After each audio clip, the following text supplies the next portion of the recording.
Witajcie moi drodzy, z tej strony Karolina, a to jest kolejna historia z naszego cyklu Daily.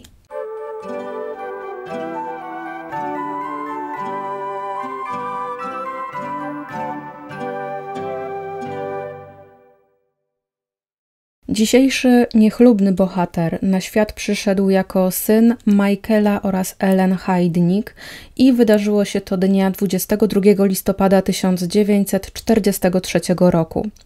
Gary, bo o nim mowa, miał młodszego brata Terego. Chłopcy dorastali na przedmieściach Cleveland w East Lake w stanie Ohio. Kiedy Gary miał 3 lata, jego rodzice się rozwiedli. Przez kolejne lata chłopcy mieszkali ze swoją matką, jednak kobieta nie radziła sobie z wychowaniem synów, głównie dlatego, ponieważ bardzo dużą rolę w jej życiu odgrywał alkohol. Tak więc, kiedy Gary ma lat 7, razem z bratem zostaje odesłany na wychowanie do ojca, który w międzyczasie zdążył ponownie się ożenić i założyć drugą rodzinę.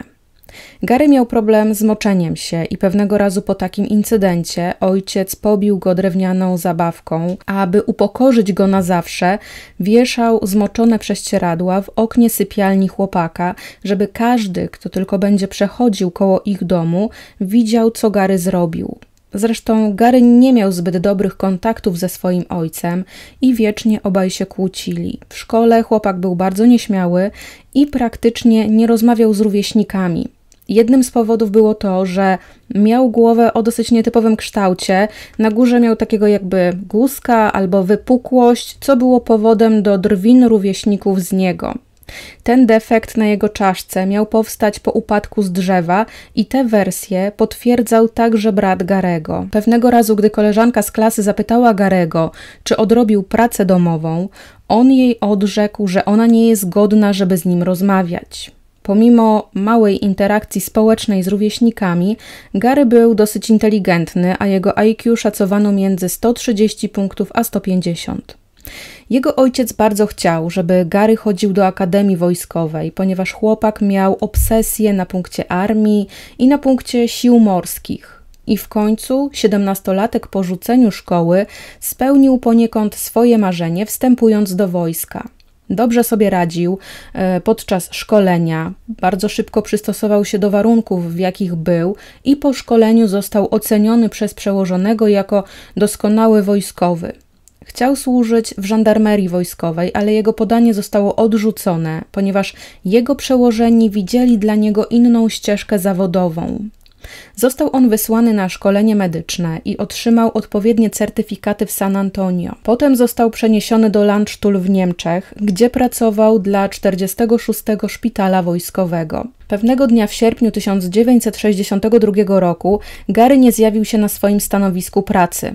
Zjawił się natomiast jako pacjent i skarżył się na ból głowy i na nudności. Lekarz, który go badał, stwierdził, że mężczyzna wykazuje objawy choroby psychicznej.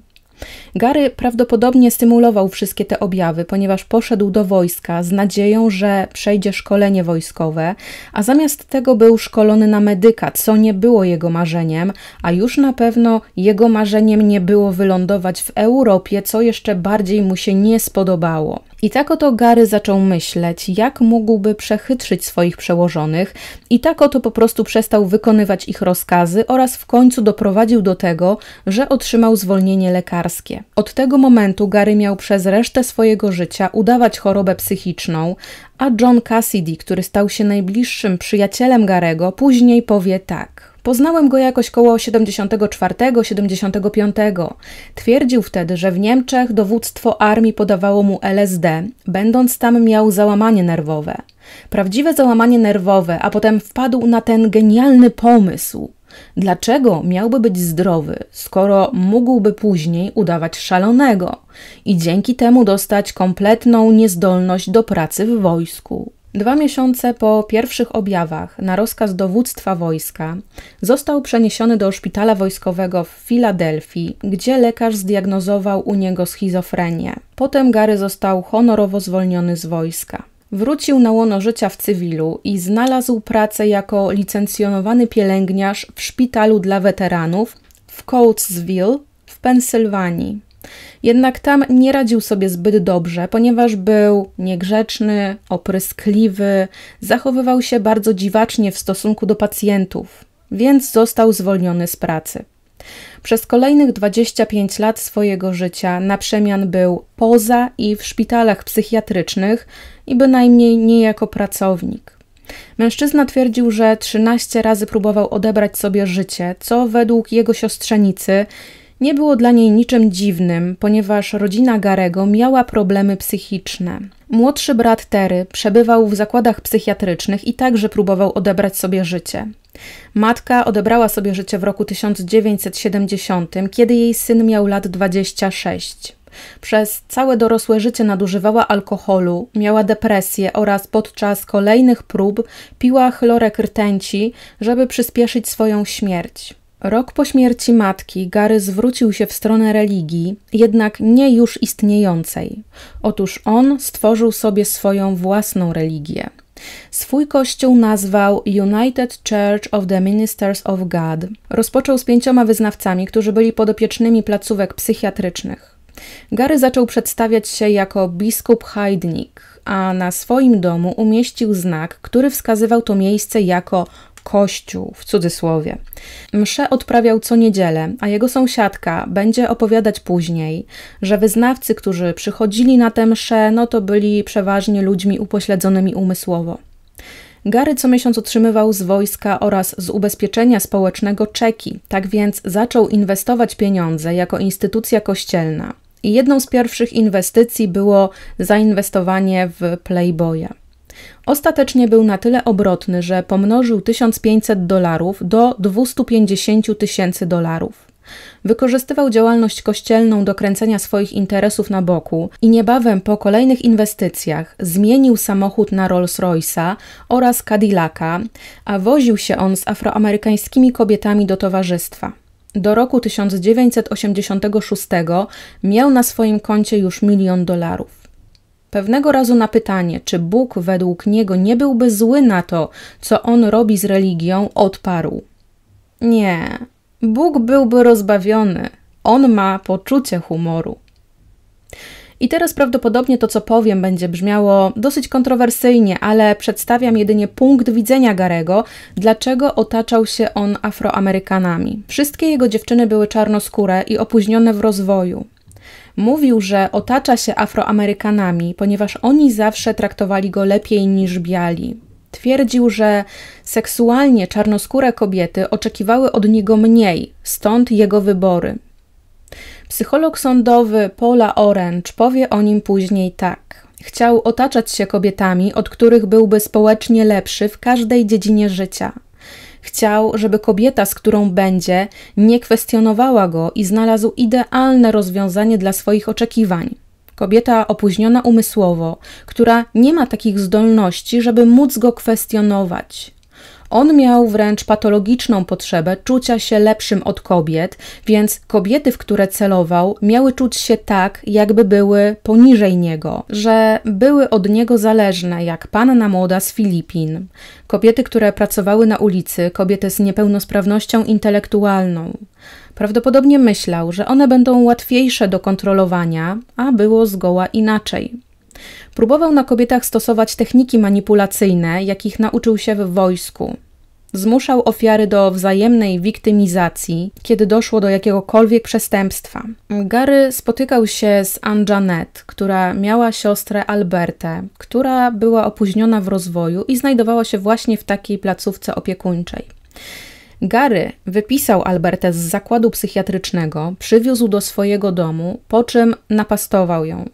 Kobieta została później odnaleziona i wróciła do zakładu psychiatrycznego, natomiast badania lekarskie przeprowadzone później wykazały, że Alberta została nie tylko napastowana, ale Gary zaraził ją także rzężączką. Mężczyznę aresztowano, oskarżono o porwanie, wielokrotne napastowanie, bezprawne uwięzienie oraz przymusowe dewiacyjne stosunki seksualne ze względu na stan psychiczny Alberty. Nad Garym zawisło widmo spędzenia 2 lat w więzieniu. Podczas rozprawy miał szansę zabrać głos w swojej sprawie, jednak tego nie zrobił. Jego obrońcę tak to zirytowało, że zapytał swojego klienta, dlaczego odmawia zabrania głosu. On napisał na kartce: szatan włożył ciastko głęboko do mojego gardła, dlatego nie mogę mówić. 3 kolejne lata spędził zatem w szpitalu psychiatrycznym, z którego został wypuszczony w 1983 roku. Po wyjściu Gary pomyślał, że czas na niego, żeby założył rodzinę. Miał wtedy 40 lat, tak więc stwierdził, że skorzysta z takiej usługi jak Mail Order Bride Service. Tak to się tłumaczy jako wysyłkowa panna młoda, natomiast Wikipedia tłumaczy tę usługę następująco. Kobieta, która chce być wybrana przez mężczyznę jako przyszła panna młoda, umieszcza swoje fotki oraz informacje o sobie w katalogu. W XX wieku usługa ta skierowana była do kobiet mieszkających w krajach rozwijających się, a odbiorcami byli mężczyźni z krajów rozwiniętych.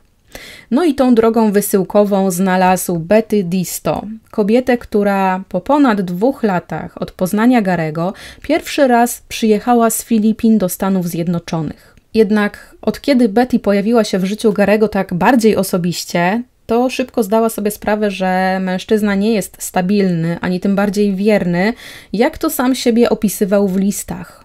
Pewnego razu Betty znalazła go w łóżku z 3 kobietami.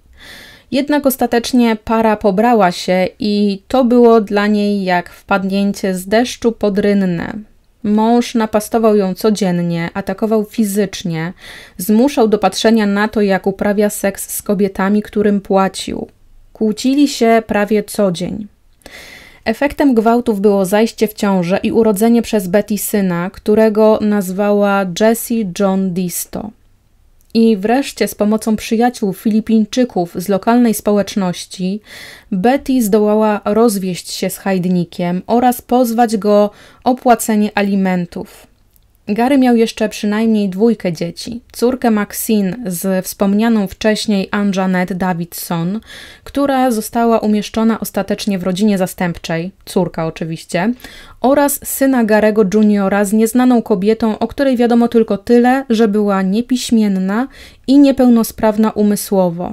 I syn także został skierowany pod skrzydła opieki zastępczej. I tak oto w tej opowieści docieramy do dnia 25 listopada 1986 roku, dzień przed świętem Dziękczynienia. Koniec listopada, tak więc było już zimno, ciemno i mrzyło. Gary zatrzymał się swoim samochodem przy dziewczynie pracującej na ulicy, Josephine Nicole Rivera. Mężczyzna nie wzbudził w niej żadnych podejrzeń i mimo, że nie jeździła nigdy do domu z klientami, nie zaprotestowała, kiedy on powiedział, że chce wrócić na chwilę do swojego mieszkania.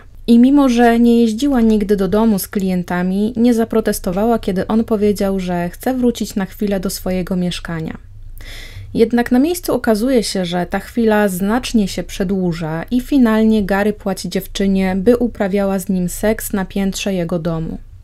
Po wszystkim, kiedy Josephine zaczyna się ubierać, on podchodzi do niej i zaczyna ją dusić.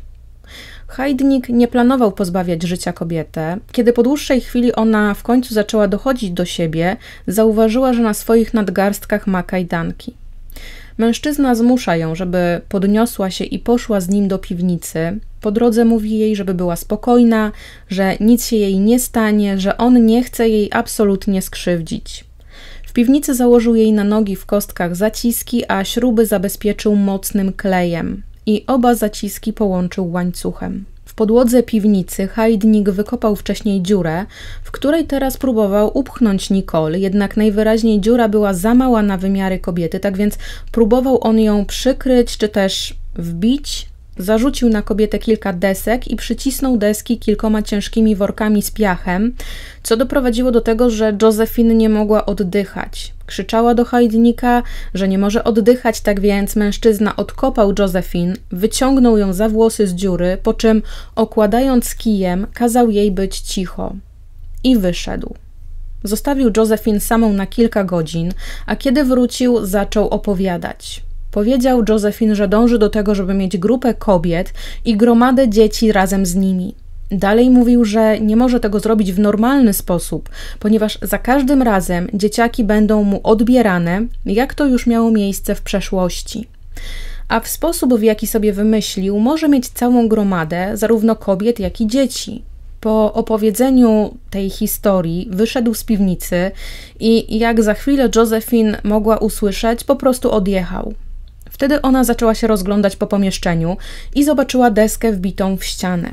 Kiedy już udało jej się wyrwać tę deskę, przed sobą miała otwór w ścianie.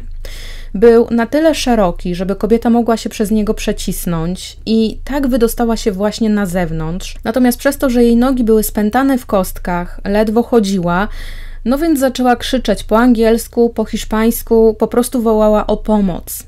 Niestety nikt nie zareagował, nikt nie udzielił jej tej pomocy. Zamiast tego została wciągnięta za łańcuch do domu przez tę samą dziurę, przez którą weszła. Wciągał ją oczywiście nie kto inny jak Heidnik. Mężczyzna poprawił łańcuch, zalał wszelkie możliwe śruby w zaciskach i cały łańcuch jeszcze większą ilością kleju i wyszedł. Nie było go 20 godzin, a kiedy wrócił, miał ze sobą kolejną kobietę. Była to Sandra Lindsay. On przyglądał się jej już od dłuższego czasu, a czas ten liczył się w latach i dokładnie to było 4 lata. Pewnego razu kupił jej jedzenie w McDonald'sie, a ona przyszła na mszę do jego kościoła. Sandra pewnego razu powiedziała Heidnikowi, że urodzi jego dziecko, jednak ciągle się z tego wycofywała, co za każdym razem jeszcze bardziej irytowało mężczyznę. No i w końcu nie wytrzymał kolejnej odmowy i sprowadził Sandy do piwnicy.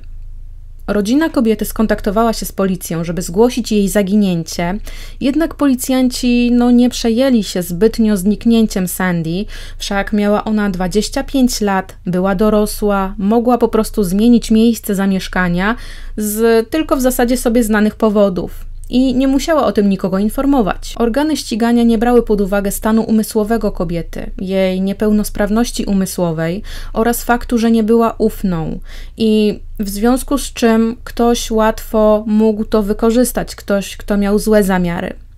Rodzina robiła co mogła i skontaktowali się z przyjacielem Sandy, a był to Cyril Tony Brown, z nadzieją, że może on coś będzie wiedział o jej krewnej, natomiast w krótkich słowach mężczyzna powiedział, że nic nie wie o przyjaciółce, natomiast rodzina tak łatwo nie dała się Cyrilowi spuścić po brzytwie i skonfrontowali się z nim w lokalnym McDonald'sie.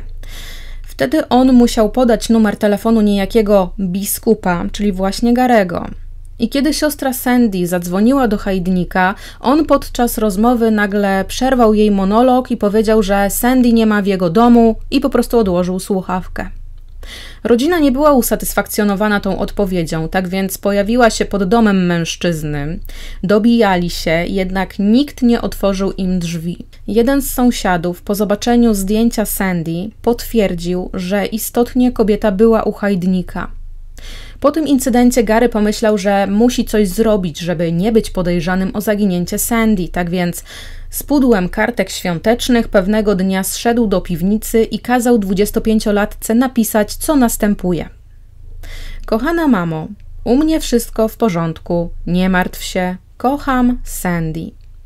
Potem, mając na dłoniach cały czas rękawiczki, dał kobiecie banknot $20. Potem, mając na dłoniach cały czas rękawiczki, dał kobiecie banknot $20, żeby włożyła razem z kartką do koperty. Następnie pojechał do oddalonego o ponad 150 km Nowego Jorku. Jechał z Filadelfii, żeby wysłać kartkę do rodziny kobiety. Kiedy kartka dotarła do domu rodzinnego, śledczy zabrali ją. Analityk pisma przyjrzał się temu, co i jak było napisane i potwierdził, że kartkę bez najmniejszej wątpliwości napisała Sandy, czyli widać, że wszystko z nią ok, a więc nie ma jej co szukać. I tak właśnie śledztwo zostało przerwane. Jednak rodzina kobiety wiedziała, że Sandy nie pisała kartek i gdyby chciała się skontaktować z rodziną, no to raczej zadzwoniłaby. Kilka dni przed Bożym Narodzeniem w piwnicy pojawiła się Liza Thomas. Zanim to się stało, ona z Heidnikiem spędziła dosyć miło dzień w swoim wzajemnym towarzystwie. Przynajmniej tak to się Lizie wydawało, dopóki Heidnik nie zaprosił ją do swojego domu przy Marshall Street i nie zaproponował piwa. Potem wieczór nadal był mile spędzony na rozmowie, oglądaniu telewizji i zbliżeniu na piętrze w łóżku Garego. I tutaj już przestało być miło, ponieważ kiedy kobieta zaczęła się ubierać, Heidnik dopadł do niej i zaczął dusić. Wtedy Liza powiedziała mu, że może z nią zrobić co tylko chce. No i jeszcze nie wiedziała, że wypowiedziała te słowa w złym miejscu i o bardzo złym czasie. Natomiast dowiedziała się, kiedy Heidnik założył jej kajdanki na nadgarstki i zaprowadził do piwnicy, a tam jej oczom ukazały się dwie inne kobiety. Lizie, tak jak i Sandrze i Josephine, zostały założone na nogi łańcuchy, a Heidnik skrupulatnie liczył ilość oczek łańcucha, żeby było ich na tyle wystarczająco, żeby kobieta mogła rozłożyć nogi, kiedy on będzie z nią uprawiał seks. W dzień Bożego Narodzenia Heidnik szarpnął się, że tak się wyrażę, na wystawny obiad. Było to chińskie jedzenie i tym samym chciał, żeby ten dzień był przez kobiety i przez niego celebrowany. Natomiast na co dzień dieta kobiet składała się z ciastek typu pop-tarts i te ciastka dawał im rano. Później dostawały ryż oraz hot dogi i to był ich obiad. Było to lepsze jedzenie niż kiedy w piwnicy były dwie kobiety, ponieważ one dostawały tylko krakersy i wodę jako posiłki. A kiedy obie zachowywały się nieodpowiednio albo ktoś przychodził do Garego, to on wsadzał je wtedy do wykopanej dziury i przykrywał deskami oraz workami z piaskiem. Tydzień po schwytaniu Lizy mężczyzna do piwnicy przyprowadził Debbie, dziewczynę pracującą na ulicy, której według Garego nikt nie będzie szukał, jeśli zaginie. Debbie jednak nie była cicha jak pozostałe dziewczyny i krzyczała podczas swojej pierwszej nocy w piwnicy. Tak więc Heidnik schodził kilkukrotnie na dół i bił ją, dopóki nie zamilkła. Miał pałkę, na której końcu wbite były gwoździe i właśnie nią bił dziewczynę po pośladkach. Kolejną kobietą, która dosyć szybko pojawiła się w piwnicy, była Jackie Atkins i ona także pracowała na ulicy. Zwabił ją do swojego domu rzekomo na pół godziny. I kiedy siedzieli w domu Garego po 30-45 minutach, mężczyzna nagle wstał i zaczął dusić Debbie, dopóki ta nie straciła przytomności. I tak jak w przypadku poprzednich dziewczyn, założył kajdanki i zaprowadził ją do piwnicy.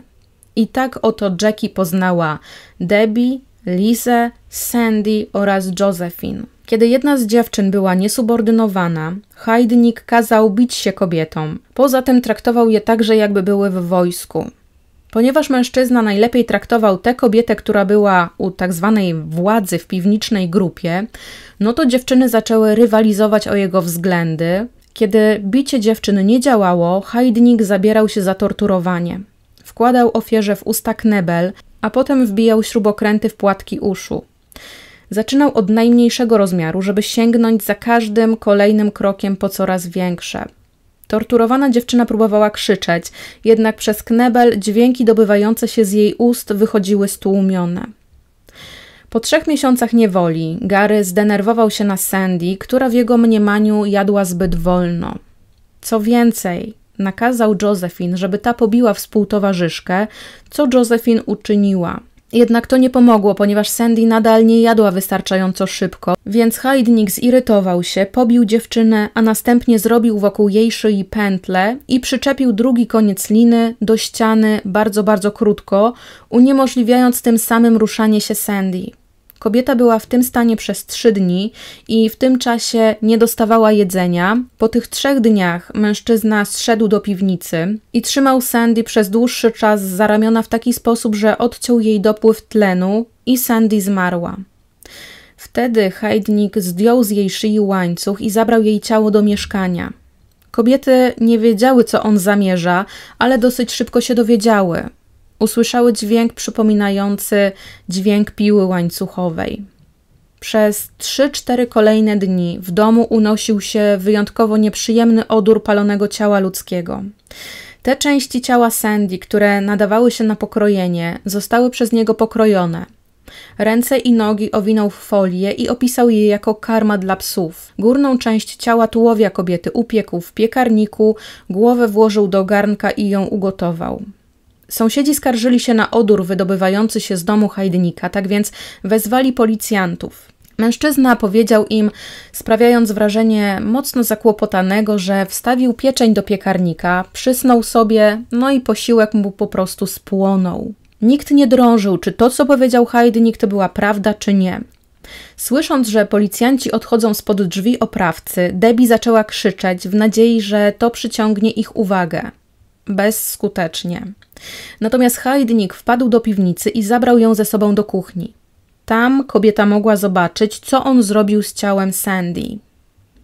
Kolejną ofiarą mężczyzny była Debbie, nie przez to, co widziała, ale przez to, że ciągle próbowała sprawić, żeby ktoś usłyszał jakieś dźwięki z piwnicy i ciągle krzyczała. Pewnego dnia Heidnik do dołu, który wykopał w piwnicy, nalał wodę i doprowadził do tego dołu kabel z prądem. Zrobił to przy pomocy Josephine, na której wymógł, by napisała przyznanie się do winy, że ona zrobiła to z Heidnikiem, ale to ona doprowadziła prąd do dziury z wodą. Potem powiedział, że mogą sobie wzajemnie zaufać, ponieważ on ma jej list z przyznaniem się do winy.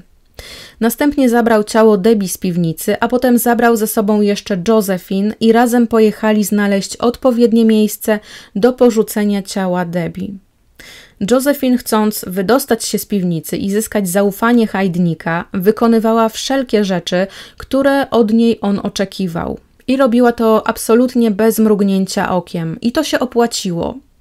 23 marca 1987 roku była jego wspólniczką podczas porwania jej koleżanki Agnes Adams. Towarzyszyła mu, kiedy zabierali ją do samochodu, a potem, kiedy mężczyzna zabierał ofiarę do piwnicy. Ponieważ Heidnik chciał szybko uzupełnić braki w dziewczynach w piwnicy, to Josephine zaproponowała, że tym razem to ona sama mu przyprowadzi dziewczynę. Argumentowała, że przecież wielokrotnie udowodniła swoją wartość i ostatecznie Heidnik pozwolił jej wyjść samej na poszukiwania. Miała to być jeszcze inna koleżanka Josephine, która mieszkała niedaleko 6 i Girard, gdzie Josephine zaproponowała, żeby Heidnik na nią poczekał i on poczekał tam na stacji benzynowej. On się zgodził, co kobieta wykorzystała, żeby pobiec do domu, w którym mieszkał jej chłopak. Kiedy Josephine próbowała powiedzieć mu, co się z nią stało, on początkowo jej nie wierzył w ani jedno słowo i mówił, że po prostu ona zwariowała. Natomiast Josephine szybko pobiegła do budki telefonicznej i taką samą wersję przedstawiła policjantom, ponieważ zadzwoniła na posterunek policji. Heidnik w międzyczasie był obserwowany przez policjantów, ponieważ kobieta podała opis samochodu oraz miejsce, w którym na nią czekał. Josephine przesłuchiwana była wielokrotnie, ponieważ jej historia była bardzo dziwna, jednak kobieta pytana kilkukrotnie o to samo nigdy nie zmieniła wersji tego, co zeznawała, tak więc ostatecznie śledczy przekonali się, że ona mówiła prawdę. Zabrali ją ze sobą na stację benzynową, a kobieta bez wahania wskazała Garego Heidnika i powiedziała: tak, to on wielokrotnie mnie gwałcił, tak samo jak inne dziewczyny. 2 z nich zabił, a potem karmił ciałem jednej z nich. Pokroił ją, ugotował, a potem kazał nam jeść. Josephine zeznała, że w domu mężczyzny nadal są uwięzione kobiety i zaprowadziła śledczych na Marshall Street. Drzwi domu były metalowe, w oknach widać było kraty i słychać było telewizor, którego dźwięk puszczony był na cały regulator. Kiedy śledczy wyważyli drzwi i dotarli do piwnicy, zobaczyli przed sobą półnagie kobiety, które były przykute łańcuchami do podłogi. Jeden z funkcjonariuszy w zamrażarce znalazł części ciała Sandy i kobiety w piwnicy w końcu zostały uwolnione. Policja aresztowała także Cyrila Tonego Browna, ale ponieważ Brown dogadał się ze śledczymi, że będzie zeznawał przeciw Heidnikowi, no to nie został ostatecznie oskarżony.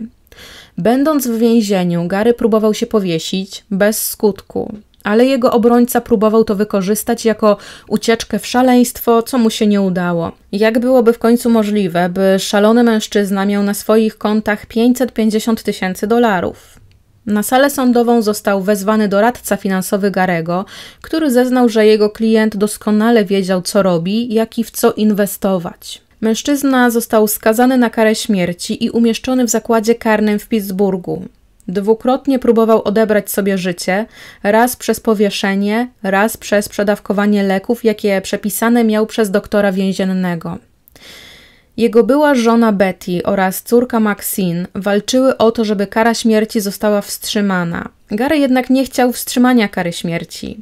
Patrząc na to, że jego ofiarami były czarnoskóre kobiety, gdyby zamieniono jego karę na dożywocie w więzieniu, no to miałby, mówiąc kolokwialnie i bardzo delikatnie, co dzień przechlapane. Tak więc został stracony przez otrzymanie śmiertelnego zastrzyku 6 lipca 1999 roku. To jest koniec już dzisiejszej historii i tak naprawdę jest to też koniec naszego cyklu daily, czyli historii, które będą się pojawiały dzień po dniu po sobie. W tym roku jeszcze pojawi się tutaj jedna historia. Natomiast ja bardzo serdecznie chciałabym Wam podziękować za udział w daily, czy to przez komentarze, czy to przez łapkowanie, czy to przez wyłączenie adblocka pod materiałami. Oczywiście grudzień jeszcze się nie kończy, także wszelkie materiały, które będziecie słuchać, oglądać na YouTubie, na moim kanale, na których są umieszczone reklamy, jak najbardziej będą procentować tym, że będę mogła przekazać większą kwotę na rzecz Jerzy dla Jerzy w styczniu,